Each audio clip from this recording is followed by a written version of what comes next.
Okay, Daddy's first story was one of the fun family stories. His Aunt Pat came up from Australia for about 5 or 6 years and always told us the story when she came to visit. That when Dad was born in 1918, a couple months before he was born, his mom got the cable. His father had been killed in the war, and she passed out and fell down the flight of stairs at the apartment building.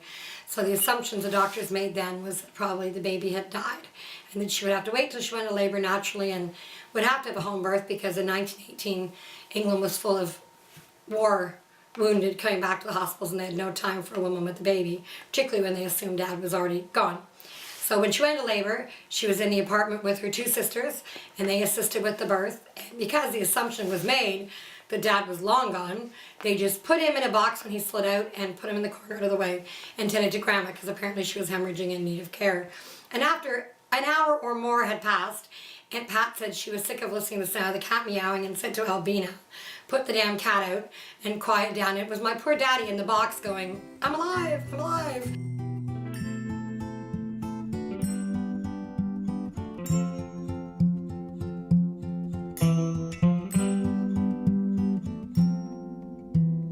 Open up both your eyes, stain my shirt, I don't mind. Pylons buzz right outside, but all I hear is you. Remember when it rained all day, no playtime, locked away, dancing to the beat of rain. Will it ever stop? 'Cause we are a pair of apples that we share after the stretch. But for 15 minutes or so, we were there. Nervous walks in a park I never knew could get so dark. I'm running out of things to say. Will you please start talking about yourself or your family? Any friends? I've got 1, 2, 3, but they are all imaginary. Can you tell us a little bit about the relationship Bob had with his grandchildren? Sure. Daddy was not a young father. He was 38 before his first child was born, and 39 with the second. And he was very, very busy professionally at that point in his life. And he was a father of the late 50s, so he didn't have much hands-on connection with us as kids. He did play with us and love us, but he didn't have tons of time for us. So when my kids came along, all of a sudden he was retired, he had time, and he was fascinated by the kids and playing with them. So I think probably the fact that Trevor changed Dad's name, and Dad's name was the first name he tried to say, was pretty indicative of how much he loved you guys.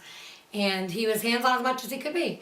We spent all holidays with him, summer holidays, Christmas, Easter, Thanksgiving, March break. But he also came in for every school event. He came to Beaver banquets, he went to Cub nights, he went to ballet recitals. Everything the kids did that mattered, he came to, including when they sang in the church choir, any single thing that happened.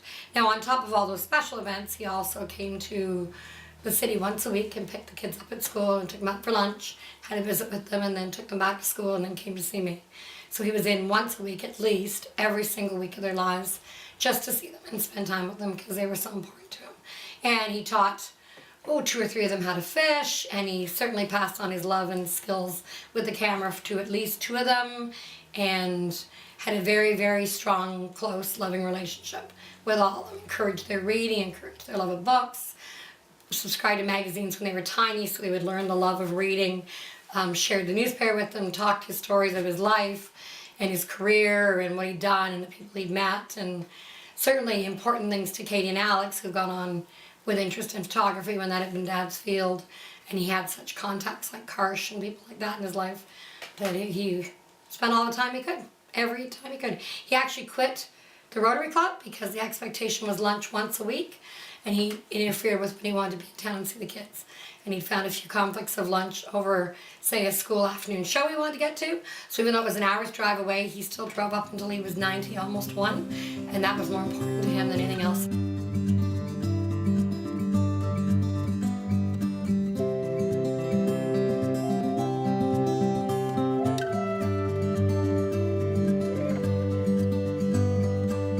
Yes, I understand that every life must end. As we sit alone, I know someday we must go on. Oh, I'm a lucky man to count on both hands the ones I love. Some folks just have one, yeah, others they got none.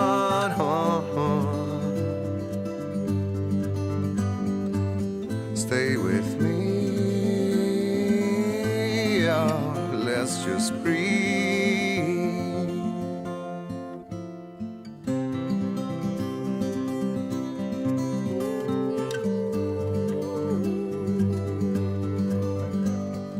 Practiced all my sins, never gonna let me win.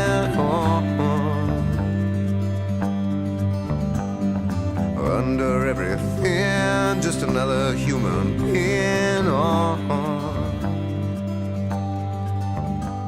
Yeah, I don't wanna hurt. There's so much in this world to make me